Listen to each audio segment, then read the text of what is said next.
Introducing Pretty Girls Love Real Estate. Stories of everyday women breaking barriers and building wealth through real estate. Let's get it. Boss. BOSS. Hello. Thank you for tuning in to another episode of the Pretty Girls Love Real Estate podcast. I'm your host, Jessica Washington. And once again, I got another episode for you guys. I'm super excited for my guest today. Her name is Ashley McMichael, and she is going to be an interesting conversation because it really shows how people from other industries, how they pivot into real estate. So Ashley is trained in the medicine field. She's got her master's of biology and physiology. She's done a lot of great things with infectious diseases. So now she's transitioning a little bit and getting more involved in the real estate industry. So I'm excited to talk to her about that transition. So Ashley, how are you? I am doing good. Thank you for having me. Of course. Thank you for joining me. So first off, before we talk about real estate, talk to me about medicine and why you wanted to get into that field and how's your journey been so far? So I actually got interested in science and like that career sector when I was in high school. I was a little bit rough around the edges. And I dissected a cat. And I had never really been involved in school. I'm like, who wants to do this? Like, why are we here? And then I dissected the cat and my world just changed. I was like, oh my God, like this is amazing. I was hoping everybody in the class dissect their cat. And so I started to like kind of get obsessed with like the body and like how it works and just how things just work intricately. And so then I got my GPA up because, like I said, I was rough around the edges. So I got my GPA up just enough to go to Albany State University in Albany, Georgia, where I studied biology. And during that time, I thought I wanted to do like forensic science, but then I realized I don't want to be on the death side. And so I'd rather be on the life-saving side. And so after hearing about like some of my friends' internships and stuff, I was like, oh no, you got to dissect dead babies. I'm good on that. And so I started to do like research in like microbiology and see how those how we use that to make our antibiotics and just like all these different concepts. And I just felt like I could never get bored, you know? And then after graduating, I got like several awards from Albany State. That was like legit one of the best experiences of my life. And then I went to the NIH and I did some research for some years in infectious diseases dealing with like rare primary immunodeficiencies. And it was like really clinically research focused. And so I fell in love with just the aspect of the research design process. Like you see what's happening in the body and then you design like a solution or experiment to test like what's going on and see if you can figure out how to fix it. So at that time they were editing genes. So that's what we were trying to do, get the right virus to, insert the gene so that you can try to edit the gene using like CRISPR technology. So that was like a pretty interesting route. And I don't know if I was supposed to say like how I pivoted or like, are you just asking about that for right now? No, but we can go ahead to that because that was my next question. You got, some established career in medicine, which made you want to do real estate now? So actually when I was graduating from my master's program, that was a twofold experience. It really affirmed like my identity because I went through kind of like imposter syndrome when I was working at the NIH and not really feeling like I was enough. So then after going to Georgetown and seeing like, wait, I'm just as smart as anybody up in here. Like, hold on. So I actually got pregnant though at the end. So I already have a daughter and then I got pregnant with my son and my, boyfriend at the time was like, yeah, we're not doing what you did last time. So with my daughter, I had her on a Wednesday. I was back in school that Monday. He was like, nah, we're not doing that. So he was like, I think you should take a break. I work however many jobs so you can be comfortable. I think you should take a break. And so during the time of taking the break, I started volunteering at my daughter's school. And I started seeing like a lot of trauma and behavioral behavioral issues, not just with the children, but with the families. And so I actually started to do like social emotional wellness groups. I founded the first PTO that they had there at the school. And then I realized, okay, this is kind of not enough. And so I actually ended up founding my own organization called the Innovative Academy of Liberal Arts and Sciences, where I work with do a 2-generation work with both the students and the parents. That includes innovative mental health services and things like that, career empowerment, financial empowerment, STEAM education, and things like that. But when I was doing the focus groups for this organization, one of the things that the parents highlighted for me was, if you do this, it's great, but if we get pushed out of the area, it's not gonna matter. And I was like, that's a good point. I had already been interested in real estate from like college days, but I didn't have anybody in my circle or anybody around me that could teach me. So like when I was getting my refund checks, like I was getting scholarships, so I was getting extra money, and I was like, I wish I knew like what to do with this money.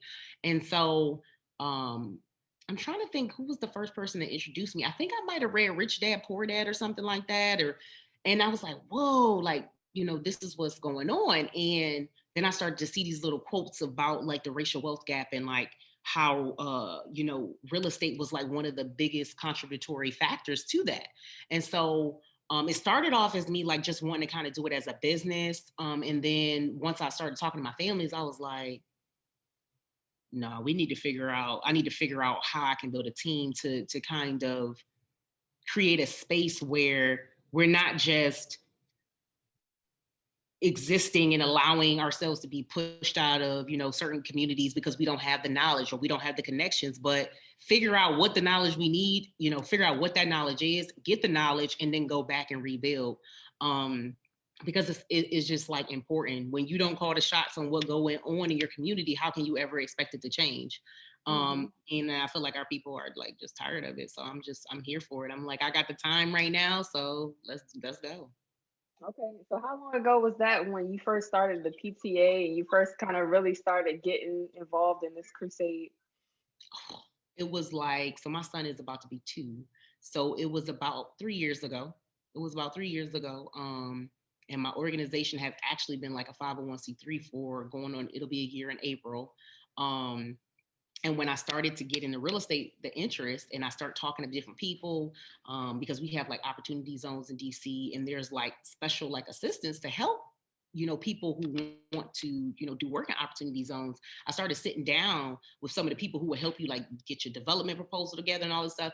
And they were kind of like, yeah, I mean, this is great, but it's pretty much for investors who have capital gains and want to, uh, get a tax break on those capital gains. It wasn't really designed for us to come in and kind of like rebuild our community essentially. And so I kind of was like, all right, so then where do you go from there? Do we need to start investing to get the capital gains to put back in and kind of that was kind of the space that I was in. So I started looking for investors and kind of telling people like what I wanted to do. And I just kept getting doors slammed in my face, like who do you think you are? Like, like who are you basically, essentially. And so I was like, I need to get some more education. I need to get what I need. Like, I don't need to go sit in school for 4 years for this. Give me the nitty gritty and I can figure the rest out. Right. That's how I ended up applying for the open access fellowship and things like that. So. Okay, we're gonna get to the open access fellowship in a second, but you also told me that you started like applying for a bunch of grants from the city. Now we're talking about in DC now. That wasn't clear, but you started applying for a bunch of grants from the city and other programs. Can you talk to me a little bit about that? So when I first started my org, I started trying to, that's what you got to do. When you start in a 501c3, you got to apply for grants. And so a lot of the times it's like convoluted, right? Okay, well, you want to do this, but like they feel like you're doing too much. And so, but for me, it's like you cannot create a issue for a community with all these different factors and then try to solve it in a silo, right?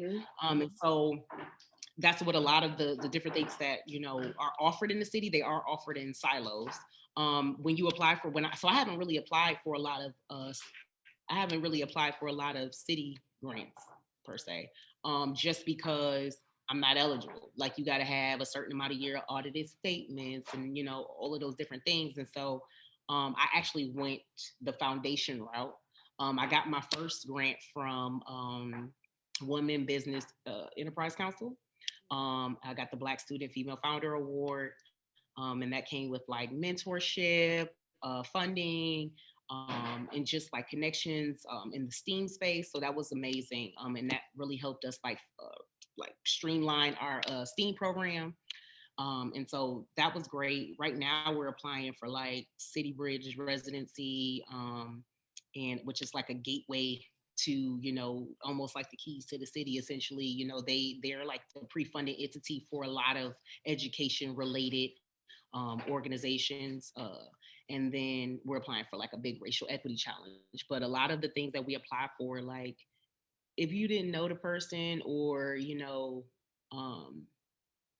didn't have the resources to pay somebody to write the grant for you, I mean, some of it is trial and error. Like when you start writing grants, you just kind of figure it out as you go. And I'm a reader, so I read books. I'm like, all right, I'm gonna do what the books say. And I guess I'm getting pretty good at it. But at first, I was just like, okay, is this working? But the grants in the city and in like the philanthropic world is very interesting when it comes to women founders and women-led organizations. It's tough to get money. I think like 6% of us, actually get funding, even though studies show and research shows that when we do found an organization and we do the work, we get it done. Right. Yeah, I mean, I feel like that's a microcosm of the landscape of business in general. Like women have harder time getting access to capital, than throw on top of that women of color and the inner city and all that. It just adds more challenges. So I guess what would you say is your biggest need? Like if somebody could fulfill whatever your wishes for today, as far as applying for your grants or trying to further the progress of your foundation, what is something that would be a big help for you right now? I think um, our biggest need, I'll say two things to give people choices, I'm sure.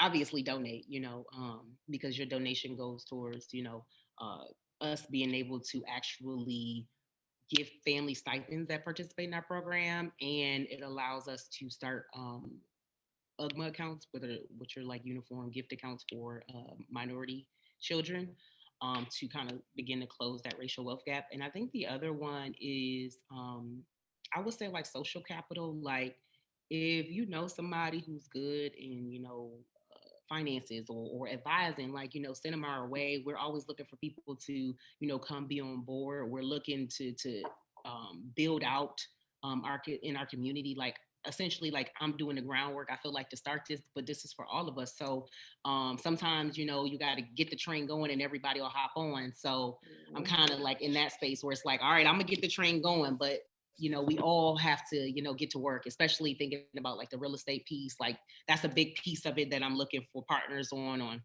how we bring affordable housing to the community. What aspect do we play in that? And not just one community, but all communities that look like ours. Right. Okay.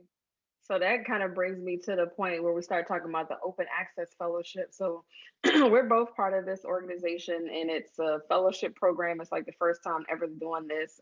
Started with Project REAP, and some of the alumni and some of the sponsors for that program, they wanted to start this initiative specifically for people of color to get more involved in community development finance, which is specifically about like low income housing tax credits, new market tax credits, which are specifically for like mixed use and retail buildings and different buildings that wouldn't necessarily make financial sense if it wasn't for these additional tax credits from the local city or the state government.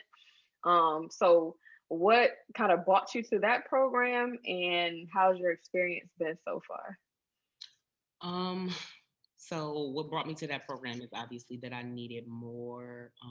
I was like, you need more experience, you need more education, and then you need to meet some people that, either can be potential partners in that, what you're trying to do, or, advisors or somebody that can sign off on something that you want to do. Because sometimes this business, especially in the real estate, when you get to commercial and like the affordable, like it's really about who you know, and whether your name ring bells or not. And so so for me, it was like, all right, I need to get some education and then meet those people that can kind of connect me or, help me get further along.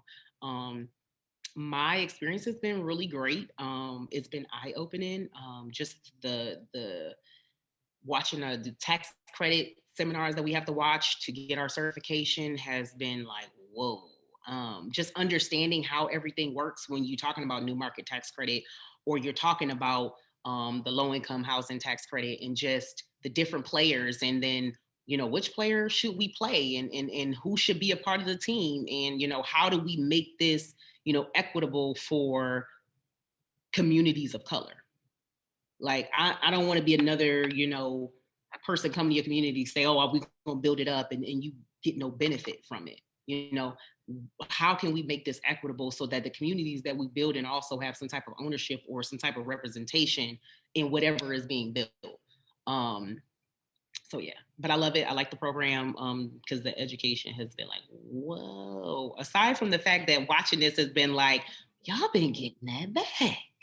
And we've been over here playing on the sidelines. Like, I didn't even know it was like that. So it just really highlights like how much we've been missing out on as minorities. Like I mean, like we late to the party, but we here.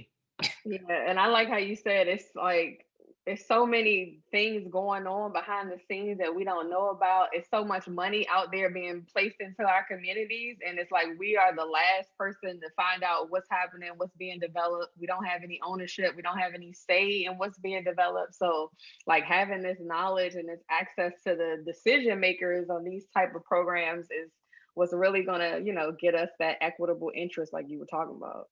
So yes. I definitely appreciate that. All right, so you got a lot going on, girl. I appreciate you. Do you have anything else, any other initiatives, either in medicine and STEM or in real estate that you are working on now? So in real estate, until we get the affordable housing like the way that we want it, this big racial equity challenge that we're applying for with Kellogg's, we're basically trying to take our program and offer it at what it would be at scale, instead of, because right now we're baby stepping, like we're adding one piece at a time, like brick by brick. But this would allow us to like really full-fledged, do the program where the families would be able to come in and get all these different things like we were talking about. And their students would be able to too. But we have someone who actually is getting trained with NACA, which this is a blessing that just came not too long ago. I've been knowing her for some time, but she's getting trained with to be a NACA realtor. So now we're discussing like adding that as a component, like maybe, they go through, and then as the NACA component, she's helping them as they're going through the program, helping them get prepared to get their first home.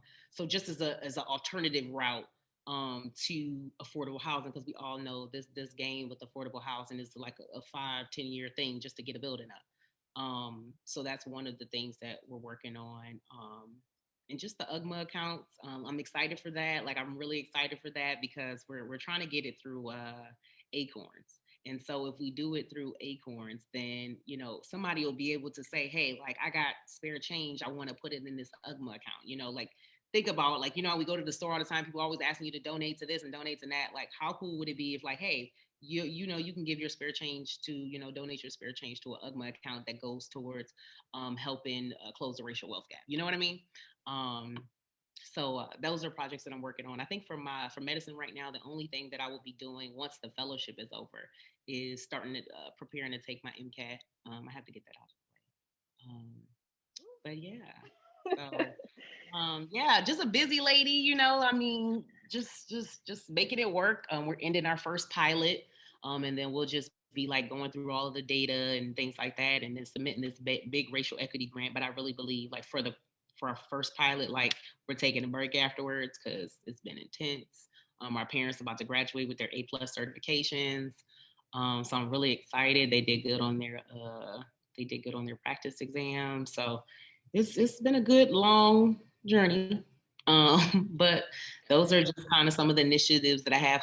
Can't wait for you to get back. So hopefully, we can be working on some stuff together.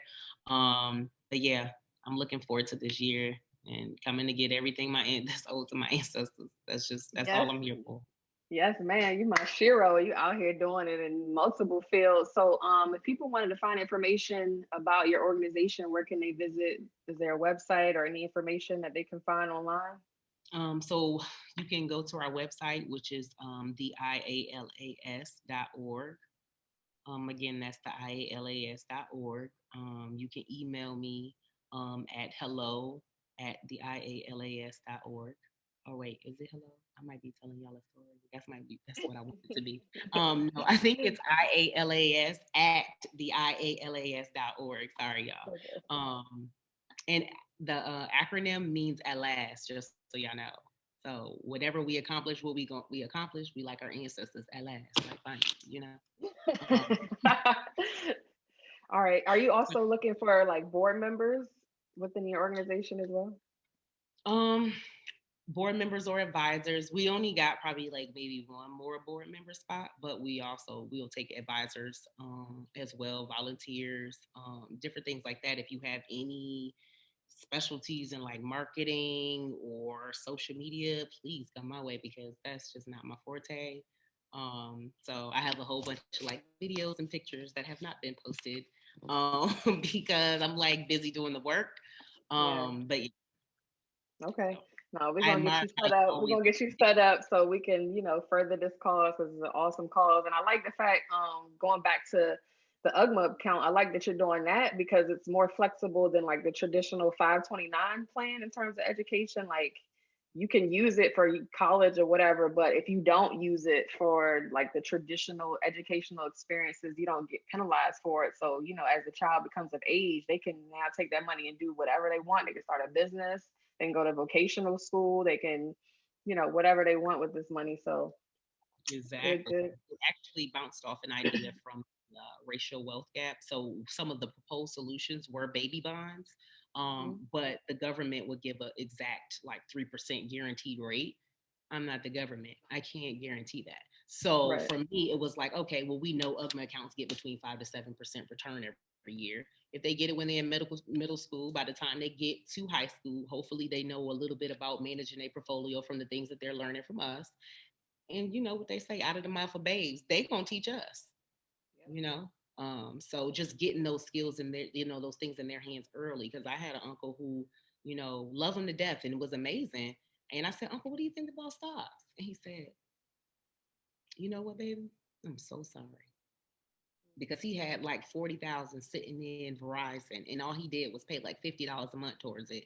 And he never thought to say anything to me about it, like to teach us about it.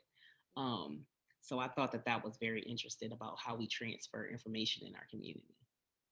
Okay, we're gonna have a conversation offline about investing because that little 3 to 5%, we can do way better than that. So we're gonna talk about that offline. All right, so let me move to the last segment of the show. I really appreciate the conversation. But the last segment of the show is called the Fabulous Four, and it's just four questions that I ask all the guests. So whatever comes to mind, just go for it. And the first question is, what's your favorite book about real estate? You already said Rich Dad Poor Dad, but if you have any other suggestions or anything about business, entrepreneurship, whatever. Um, I have several in other areas, but for real estate, I'll say it's Rich Dad Poor Dad because the other books that I've read in real estate aren't as fun, if that makes sense. It's very straight to the point, very school like. But Rich Dad Poor Dad was for me like that great feeling. Like, oh, okay, like I'm learning about real estate, but then it's also kind of exciting. I'm getting like an exciting history lesson. So I really enjoyed that book. Okay, that's a good choice. One of my favorite books. Definitely changed my life after I read it. So everybody just go out and read that. Second question is, what advice would you give to your younger self just getting started out? I'll say in real estate, but you kind of a little bit new. So I'll say just getting started out in the medical field. Um, so I'll answer it as a combination of two because when I was in undergrad, I had extra money. So if I would have advice for my other self, for my younger self, I would have legit been trying to give myself the books that I read, not too, like a couple years ago that I'm like, oh my God, like I'm behind, I gotta catch up. Um, so that the biggest thing is like read more, get the information, like soak it up. Anything as it pertains to, your culture and me as an African American, like know your history. Don't just let nobody tell you nothing. Like you find it out for yourself. Hmm. All right, definitely good information. Third question is, what topic in real estate do you want to learn more about? Let's see. Based off today. um, based off today, I mean, I got so many questions, but I think that I'm getting, so now I'm in the space where I'm understanding all the different tax credits. So now I'm trying to learn about how to actually do a deal from start to finish, and what that looks like, and how to build a team of, investors that look like me. I think that's the biggest thing I would like to know, like how, because we have a lot of divisiveness in our community. Um, so how to kind of build that unity together and really create something beautiful. Yeah, that's one thing we got to overcome. We don't be trusting each other when it comes to money. So, but people are getting better. Like, everybody's I been mean, preaching but this it's group understandable. economics. I mean, it's like that's how every other culture has grown and, achieved wealth. So we got to do it too. We just got to overcome that barrier of, being able to talk about money with each other.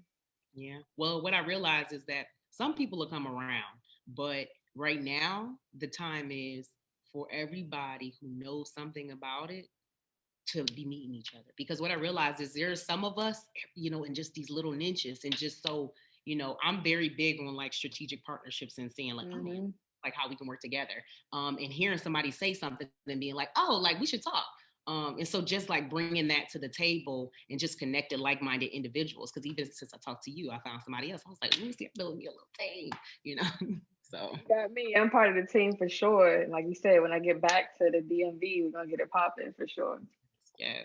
All right. So last but not least, can you please give a shout out to another woman doing some great things in real estate? Yes, I want to give a shout out to Lorena Augustin. Augustin. I hope I didn't badger your name, girl. I love you though. But she actually started doing fix and flips. Now she's in multifamilies. And now she's getting into the NACA realtor space. And she's just been doing some really great things. When I met her, like literally, she told us about the NACA program. Like, hey, this is what you need to do. Get your building, get your first building with NACA. Like, and she's helping us through the process. But also kind of like giving us the game on the side and like partnering to help us just think through like different things as it pertains to real estate. So she's very involved in the community and wants to help when and where she can, which is what I love. So yes. Shout out to her. I know what it is, but can you explain for the people that may not know what NACA is and how the program works?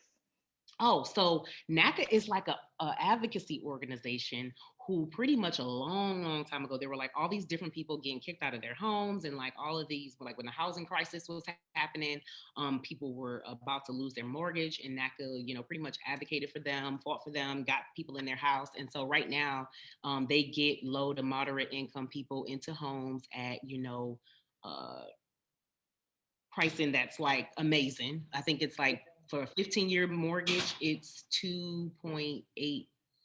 No, I think it's 2.8 or something like that. Don't quote me. And like no But it's down like, payment, no closing yeah, no costs. down payment. It's not about your credit. You literally just have to do what they say. Now it can be a little bit, but I mean, after Mhm. you go through that process, you will definitely be um I feel like more discipline. So I think it's a good process for some of our people to go through just to get that discipline. Right. And you can purchase not only just a single family home, you can purchase up to like a 4 unit Well, mixed use building. building. And then they also have a buy down program. So for every Hmm. 1% you pay towards your loan, you get depending on whether it's a 30 or 15-year mortgage, you get a certain percentage off your interest. So you can be down to like 0.5% interest. Yeah. No, it's definitely a great program, but like you said, that process is not something that you're gonna like start it and then I'm gonna be looking at to close on a house next month. It's like at least 6 months or something to go through the whole like financial literacy kind of program with them, and you have to meet with your counselor and all this other great stuff. But like you said, you finish the whole thing, it's definitely a great benefit at the end of the day. So cool. All right. So once again, just give people your contact information. If you're on IG or anything like that, how can they reach out to you? So my support, my Instagram is at the LIHTC, or at Bree 801. Facebook is McMichael Brianna. Instagram is Ashley McMichael, I believe. I think it's Ashley. I have so many social medias. I'm like, I don't know. But yeah. So, and then if you want to reach me by email, you can always email me at my personal email, which is amcmichael@theials.org. Cool. All right. Any last words of wisdom for the listeners? No, I really don't. All I gotta say is that we gotta work together. That's it. So anybody that's listening that want to get on board, we need to team up and everybody do their part. And it don't have to be so strenuous on one person. We can all like divvy up the parts and get it popping, you know? So Yes. The load is definitely lightened when you got more people. I'm trying to tell you. Tuning in and definitely participating in this interview today. You're doing a lot of great things, especially in my hometown. So I'm definitely trying to be a part of it. And any way I can help, I'm here for you. All right. Thank you so much for having me. I appreciate you. All right. Well, y'all, it's another episode of Pretty Girls Love Real Estate. Thank you again for killing the game in this community development world. So look out for all the great things that she's doing in the DMV area, and we'll see you on the next one.